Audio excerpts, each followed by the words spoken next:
Hi hello ಎಲ್ಲ ಕನ್ನಡ ನಾಡಿನ ಶ್ರೇಷ್ಠ ನಾಗರಿಕರಿಗೆ ಈ ಶುಭ ಸಂದರ್ಭದಲ್ಲಿ ತಿಳಿಸುವ ವಿಷಯ ಏನು ಅಂತಂದರೆ, ನನ್ನ ಸಹೋದ್ಯೋಗಿ ಮಿತ್ರರಾಗಿರ್ತಕ್ಕಂಥ ದಶರಥ್ ಅವರು ನನಗೆ ಒಂದು ಪ್ರಶ್ನೆಯನ್ನು ಕೇಳಲು ಇಚ್ಛಿಸುತ್ತಿದ್ದಾರೆ.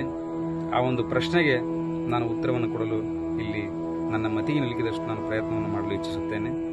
ಹಾಗಾಗಿ ಆ ಒಂದು ಪ್ರಶ್ನೆ ಏನು ಅನ್ನೋದನ್ನು ನಾನು ದಶರಥನ ಕೇಳಲಿಕ್ಕೆ ಇಷ್ಟಪಡ್ತೇನೆ. ಏನು ದಶರಥನ ಆ ಪ್ರಶ್ನೆ? ದೇವರು ಅಂದ್ರೆ ನಿಮ್ಮ ದೃಷ್ಟಿಯಲ್ಲಿ ಏನು? ಅಂದ್ರೆ ನನ್ನ ದೃಷ್ಟಿಕೋನದೊಳಗಡೆ ನಿಜವಾದ ದೇವರು ಅಂದ್ರೆ ಯಾರು ಅನ್ನೋದನ್ನ ಅವರನ್ನು ಪ್ರಶ್ನೆ ಮಾಡಿದ್ದಾರೆ.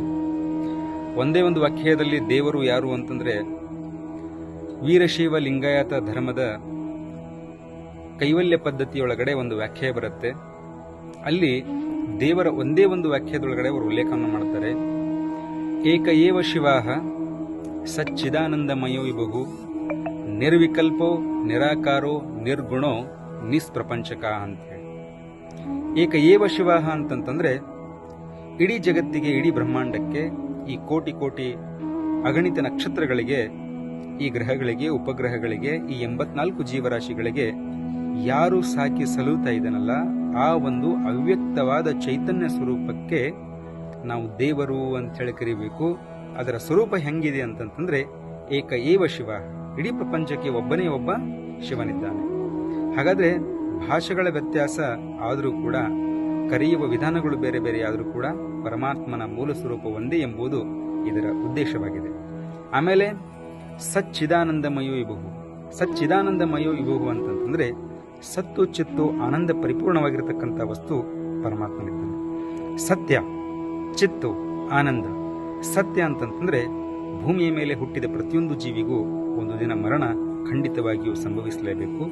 ಆ ಕಾರಣದಿಂದಾಗಿ ಇಸ್ಲಾಂ ಧರ್ಮದಲ್ಲಿಯೂ ಕೂಡ ಹೇಳಿದ ಹಾಗೆ ಕುಲ್ಲು ನಫ್ಸಿ ಜಾಯಕುತುಲ್ ಮೌತ್ ಅಂತ ಹೇಳಿ, ಈ ಭೂಮಿಯ ಮೇಲೆ ಹುಟ್ಟಿದ ಪ್ರತಿಯೊಂದು ಜೀವಿಗೆ ಮರಣದ ಸವಿಯನ್ನ ಖಂಡಿತವಾಗಿಯೂ ಸವಿಯಲೇಬೇಕು ಅಂತ ಹೇಳಿ. ಹುಟ್ಟಿದ ಪ್ರತಿಯೊಂದು ಜೀವಿಗೂ ಮರಣ ಎಂಬುದು ಖಚಿತವಾಗಿರತಕ್ಕಂಥದ್ದು. ಇದು ಶತಸಿದ್ಧ, ಇದು ನಿಸರ್ಗದ ಆದ್ಯ ನಿಯಮವಾಗಿದೆ. ಆ ಕಾರಣದಿಂದಾಗಿ ಯಾವ ವಸ್ತುವಿಗೆ ಹುಟ್ಟು ಇದೆಯೋ, ಯಾವ ವಸ್ತುವಿಗೆ ಸಾವು ಇದೆಯೋ, ಹಾಗಾದ್ರೆ ಅದು ದೇವರು ಅಂತ ಹೇಳಿ ಅನ್ಸ್ಕೊಳ್ಳಿಕ್ ಸಾಧ್ಯ ಇಲ್ಲ. ಆತ ನಿರಂತರ ನಿರ್ಗುಣಿಯಾಗಿರ್ತಕ್ಕಂಥವನು. ಎಲ್ಲವೂ ಕೂಡ ಈ ಪ್ರಕೃತಿಯಿಂದ ಉದ್ಭವವಾಗಿರತಕ್ಕಂಥ ವಸ್ತು ಒಂದಲ್ಲ ಒಂದು ದಿವಸ ಈ ಪ್ರಕೃತಿ ಒಳಗಡೆ ಲೀನವಾಗಿ ಬಿಡತ್ತೆ. ಆದರೆ ಪರಮಾತ್ಮನಿಗೆ ಮಾತ್ರ ಸಾವಿಲ್ಲ, ತೂಕಡಿಕೆ ಇಲ್ಲ, ನಿದ್ರೆ ಇಲ್ಲ. ಆತನ ಯಾವುದೇ ಕುಟುಂಬ ಸದಸ್ಯರನ್ನ ಆತ ಹೊಂದಿಲ್ಲ. ಚಿತ್ತು, ಚಿತ್ತು ಅಂತಂತಂದ್ರೆ ಪ್ರತಿಯೊಂದು ವಸ್ತುವಿನ ಮೇಲೆ ಪ್ರತಿಯೊಂದು ಸೆಕೆಂಡ್ನಲ್ಲಿ ಪರಮಾತ್ಮನ ಒಂದು ಲಕ್ಷ್ಯ ಇರ್ತದೆ ಅಂತ ಹೇಳಿ. ಒಂದು ಎಲೆಯ ಮರವು ಕೂಡ ತನ್ನ ಅಸ್ತಿತ್ವವನ್ನು ಕಳ್ಕೊಂಡು ಮುಪ್ಪಾವಸ್ಥೆಗೆ ಬಂದು ಉದುರಿ ತೆಳಗಡೆ ಬೀಳಬೇಕಾದ್ರೆ ಪರಮಾತ್ಮನ ಆಜ್ಞೆ ಇಲ್ಲದೆ ಅದು ಬೀಳಲು ಸಾಧ್ಯವಿಲ್ಲ. ಆ ಕಾರಣದಿಂದಾಗಿ ಇಡೀ ಬ್ರಹ್ಮಾಂಡದಲ್ಲಿ ಇರತಕ್ಕಂಥ, ಇಡೀ ಜಗತ್ತಿನಲ್ಲಿರತಕ್ಕಂಥ ಹಿಂದೂ, ಮುಸಲ್ಮಾನ, ಕ್ರೈಸ್ತ ಎಲ್ಲಾ ಜನರು ಸೇರಿಕೊಂಡು ಒಂದೇ ಸಮಯಕ್ಕೆ ಪ್ರಾರ್ಥನೆಯನ್ನು ಮಾಡಿದರೆ ಪರಮಾತ್ಮನು ಎಲ್ಲಾ ಭಾಷೆಗಳ ಪ್ರಾರ್ಥನೆಯನ್ನು ಅಟ್ ಎ ಟೈಮ್ ಸ್ವೀಕರಿಸುವ ಸಾಮರ್ಥ್ಯವನ್ನು ಹೊಂದಿದ್ದಾನೆ. ಅದಕ್ಕೆ ಚಿತ್ತ ಅಂತ ಹೇಳ್ತೀವಿ. ಆಮೇಲೆ ಸತ್ಯ ಆಯಿತು, ಚಿತ್ತ ಆಯಿತು, ಆನಂದ.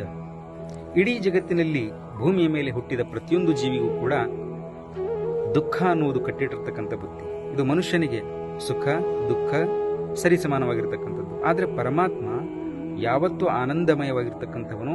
ಆತ ಸದಾ ಹಸನ್ಮುಖಿಯಾಗಿರ್ತಕ್ಕಂಥವನು. ಇಡೀ ಜಗತ್ತು ಎಲ್ಲೋ ಸೇರಿಕೊಂಡು ಆತನಿಗೆ ಪ್ರಾರ್ಥನೆ ಸಲ್ಲಿಸಿದರೆ ಆತನ ಗೌರವದಲ್ಲಿ ಕಿಂಚತ್ತೂ ಕೂಡ ಗೌರವದಲ್ಲಿ ಹೆಚ್ಚಾಗಲಿಕ್ಕೆ ಸಾಧ್ಯ ಇಲ್ಲ. ಇಡೀ ಜಗತ್ತೇ ಕೂಡಿಕೊಂಡು ದೇವನಿಗೆ, ಆ ಪರಮಾತ್ಮನಿಗೆ ತುಚ್ಛವಾಗಿ ಹೀಯಾಳಿಸಿದರೆ, ಬೈದರೆ ಆತನ ಗೌರವದೊಳಗಡೆ ಒಂದು ಕಿಂಚಿತ್ತೂ ಕೂಡ ಬದಲಾವಣೆಯಾಗುವುದು. ಅದಕ್ಕೆ ಆತ ಪರಿಪೂರ್ಣನಾಗಿರ್ತಕ್ಕಂಥವನು. ಅವನು ಸದಾ ಆನಂದ ಹಸನ್ಮುಖಿಯಾಗಿರ್ತಕ್ಕಂಥವನು. ಆಮೇಲೆ ಮತ್ತೊಂದು ಮಾತು ಬರುತ್ತೆ, ನಿರ್ವಿಕಲ್ಪ. ನಿರ್ವಿಕಲ್ಪ ಇದರ ಅರ್ಥ ಏನು ಅಂತಂತಂದ್ರೆ, ಅವನಿಗೆ ಯಾವುದೇ ರೀತಿಯಾಗಿರ್ತಕ್ಕಂಥ ಮನುಷ್ಯನ ಊಹೆಗೆ ನಿಲುಕುವ ಹಾಗೆ ಆತನಿಲ್ಲ.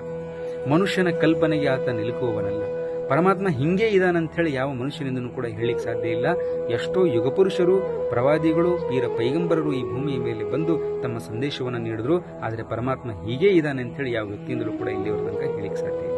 ಅದಕ್ಕೆ ನಿರ್ವಿಕಲ್ಪ, ಮನುಷ್ಯನ ಕಲ್ಪನೆಗೆ ಆತ ಮೀರಿರ್ತಕ್ಕಂಥವನು. ಹೀಗೆ ಇದ್ದಾನೆ ಅಂತ ಹೇಳಿ ಪರಮಾತ್ಮನ ಪರ್ಟಿಕ್ಯುಲರ್ ನಾವು ಹೇಳಲಿಕ್ಕೆ ಸಾಧ್ಯ ಇಲ್ಲ.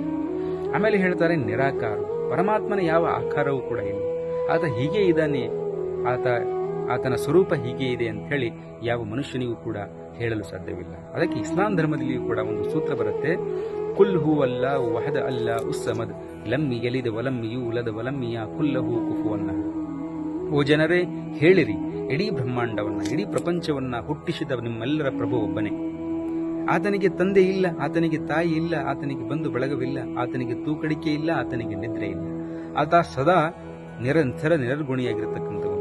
ಹಾಗಾಗಿ ಪರಮಾತ್ಮನ ಯಾವುದೇ ಗುಣ ಆಗಲಿ ಸ್ವರೂಪ ಆಗಲಿ ಇಲ್ಲ ಅಂತೇಳಿ ಅವರು ಉಲ್ಲೇಖವನ್ನು ಮಾಡ್ತಾರೆ.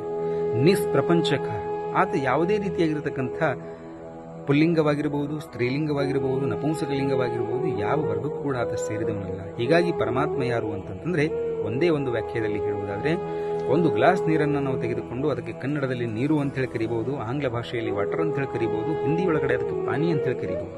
ಕರೆಯುವ ವಿಧಾನಗಳು ಬೇರೆ ಬೇರೆ ಆದರೂ ಕೂಡ ಆ ನೀರಿನ ಮೂಲ ಸ್ವರೂಪ ಹೇಗೆ ಒಂದೇ ಇದೆಯೋ ಪರಮಾತ್ಮನ ಮೂಲ ಸ್ವರೂಪವು ಕೂಡ ಹಾಗೆ ಇದೆ ಎಂಬುದು ಈ ಒಂದು ವಚನದ ಮುಖಾಂತರವಾಗಿ ಪರಮಾತ್ಮನ ಸಂಪೂರ್ಣ ಒಂದು ವ್ಯವಸ್ಥೆಯನ್ನ, ಪರಮಾತ್ಮನ ಒಂದು ಸಂಪೂರ್ಣ ಗುರುತನ್ನ ಈ ಕೈವಲ್ಯ ಪದ್ಧತಿ ಒಳಗಡೆ ಶ್ರೀ ನಿಜಗುಣಾನಂದರವರು ಉಲ್ಲೇಖವನ್ನು ಮಾಡಿರ್ತಕ್ಕಂಥದ್ದು. ಅರ್ಥ ಆಯ್ತನಾ? ಇದರ ಬಗ್ಗೆ ಸಂಪೂರ್ಣವಾಗಿರ್ತಕ್ಕಂಥ ಜ್ಞಾನ ನಿಮ್ಗೆ ಬಂತ? Okay, thank you so much. ಎಲ್ಲರಿಗೂ ವೀಕ್ಷಣೆ ಮಾಡಿದ್ದಕ್ಕೆ ತುಂಬಾ ಧನ್ಯವಾದ.